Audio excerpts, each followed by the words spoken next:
Ассалаумағалейкум ағайындар, алдарымызда 113 мотор, жалпы айтқанда 112, 113 бәрі бірдей. Зажигание меткісін бір түсіндіріп айтып кетейін. Так, шкифте бізде міне 40 дейтін жазу бар. Соны неге передний кішкедегі сызыққа келу керек, шошайып тұрған затқа. Так, мына жерде бізде міне 10, 10, 20, 30, 40. Бұл жерде былай қарата да бар енді 10, 20, 30, 40 деген. Ол жаққа емес, именно против часовой стрелки кетіп баратқан числоға қоямыз 40-қа. Так, енді бізде бір проблема болуы мүмкін, бұл алдау мүмкін бізді. Жазу кетіп қалуы мүмкін или мына жерде. В основном натяжитель кетіп қалады, соны тартатын заты сызып тастайды мана. Жазу кетіп қалуы мүмкін. Сосын бір проблема бұл шкифтің өзі мынадан кетіп қалуы мүмкін. Резинкасы мынау бөлек болып айналып кетуі мүмкін, жалпы айтқанда артқа. Содан сізді алдау мүмкін. Себебі метка бізде шкифте тұр. Осы шкифт сыртындағы бөлшегінде. Ішкі бөлшегі ол бөлек.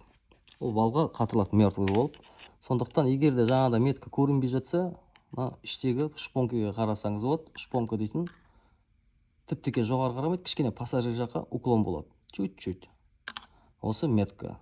Ал іштен передний крышка не болмаған кезде, цеп қоятын кезде звездочканың өзінде метка бар. Алдыңға цепінетін звездочкада. Осында шпонканың келіп тұратын меткасы бар.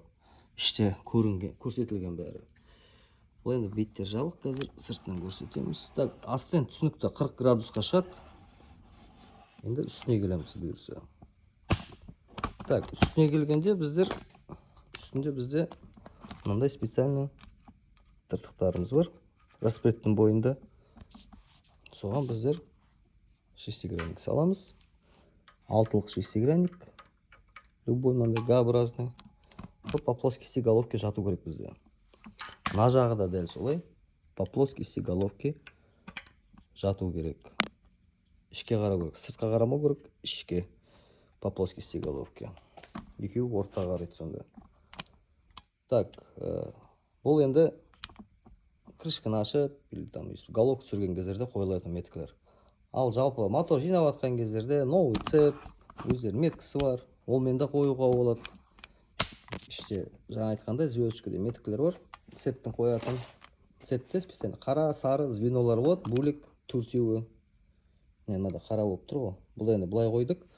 Меткаларымыз келіп тұр. Бірақ мына жерде звездочкада обозначение бар. L деген. Сосын R деген обозначение бар.